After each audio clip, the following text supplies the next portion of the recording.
భాద్రపద మాసంలో వినాయక చవితి మహాపర్వదినాన్ని నవరాత్రుల ఉత్సవంగా జరుపుకున్నాం కదా. ఇప్పుడు బహుళపక్షంలో వచ్చే విశేషాల గురించి తెలుసుకుందాం. భాద్రపద శుక్లపక్షం శుభకార్యంలో పండుగలకు విశేషమైతే కృష్ణపక్షం పితృకార్యాలకు విశేషంగా చెప్పవచ్చు. భాద్రపద మాసంలో వచ్చే అమావాస్యనే మహాలయ అమావాస్య అంటారు. అమావాస్యలు సంవత్సరానికి 12 ఉంటాయి. మరి భాద్రపద అమావాస్యకు ఇంత విశిష్టత ఎందుకంటే అమావాస్యలు సంవత్సరానికి 12 ఉంటాయి. మరి భాద్రపద అమావాస్యకు ఎందుకింత విశిష్టతో తెలుసుకుందాం. పురాణాల ప్రకారం మహాభారతంలోని కర్ణుడి గురించి మనకందరికీ తెలుసు. అతని దానగుణము గురించి చెప్పటానికి మాటలు సరిపోవు. అందుకే అతనిని దానవీర శూరకర్ణ అంటారు.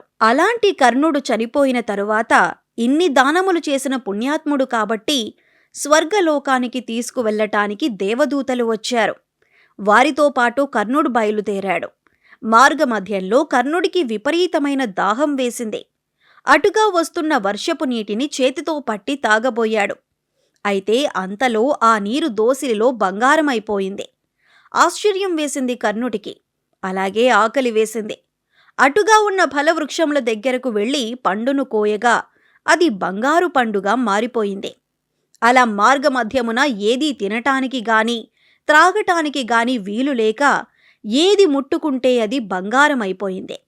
అప్పుడు కర్ణుడు తన తండ్రి అయిన సూర్యదేవుణ్ణి ప్రార్థించగా సూర్యభగవానుడు ప్రత్యక్షమయ్యాడు. అప్పుడు కర్ణుడు తన బాధను చెప్పగా అప్పుడు సూర్యుడు ఇలా వివరించాడు. ఓ దానవీర శూరకర్ణ, నీవు చేతికి ఎముక లేకుండా అష్టైశ్వర్యములతో సహా కవచకుండలాలతో సహా అన్నింటినీ ఎడమ చేతితో బాగానే దానం చేశావు. కానీ ఒక్కరోజైనా నీ పితృదేవతలకు తర్పణములిచ్చావా? ఆబ్దికములు పెట్టావా? అలాగే అన్న సంతర్పణ చేశావా?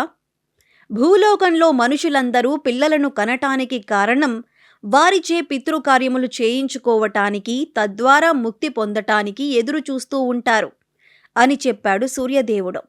అప్పుడు కర్ణుడు చాలా విపరీతమైన బాధపడి దేవలోకం చేరుకోగానే ఇంద్రుడిని ఆశ్రయించాడు. ఓ ఇంద్రదేవ, నా తప్పు నేను తెలుసుకున్నాను. నన్ను తక్షణమే భూలోకమునకు పంపించండి. నా పితృవంశస్థులందరికీ తర్పణములు, ఆబ్దికములు నిర్వహించుకుని ప్రశాంతంగా మళ్లీ వస్తాను అని వేడుకొన్నాడు. స్వర్గమంటేనే సంతోషం, అంతేగాని సంతోషంగా లేనివాడు స్వర్గంలో ఉన్నా నరకమే అని భావించిన ఇంద్రుడు కర్ణుడిని భూలోకానికి వెళ్లటానికి అనుమతినిచ్చాడు. వెంటనే కర్ణుడు భూలోకానికి చేరుకున్న రోజు ఈ భాద్రపద బహుళ పాడ్యమి. ఈ భాద్రపద బహుళ పాడ్యమి నుండి అమావాస్య వరకు తర్పణములు, ఆబ్దికములు, అన్న సంతర్పణలు నిర్వహించి మరలా స్వర్గలోకానికి వెళ్ళిపోయాడు. సంతోషంగా స్వర్గానికి వెళ్లిన వాడికి ఆకలి దప్పులు ఉండవు. ఆ మహాదేవుని అనుగ్రహంతో సంతోషంగా స్వర్గానికి వెళ్ళిపోయాడు. అందువలన అప్పటి నుండి ఈ 15 రోజులు పితృపక్షంగా, మహాలయ పక్షంగా నిర్వహిస్తారు.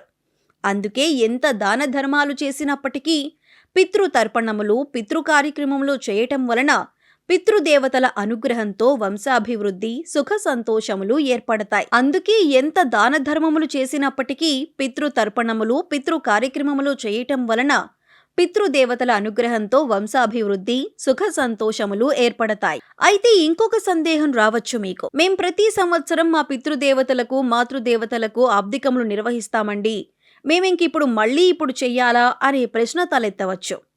అయితే ఇది తప్పకుండా పెట్టాలి. ఎందుకంటే మీరు ఆబ్దికం పెట్టినప్పుడు తండ్రి, తాతగారు, ముత్తాతగారు 3 తరాలు మాత్రమే వస్తారు.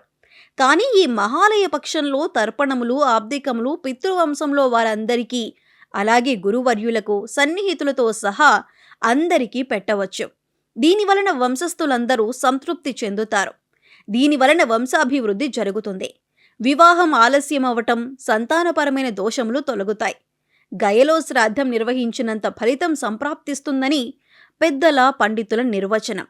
అందువలన ఈ మహాలయ పక్షంలో పితృ కార్యక్రమములు, తర్పణములు చేసుకొని అలా వీలు కాని వారు కనీసం పెద్దవాళ్ల పేరుతో స్వయంపాకమైనా ఇచ్చుకునే శక్తి మేరకు దాన ధర్మములు నిర్వహించి పితృదేవతలను సంతృప్తిపరిచి వారి అనుగ్రహానికి పాత్రులై పుత్ర పౌత్రాభివృద్ధులై సంతోషంగా జీవించండి.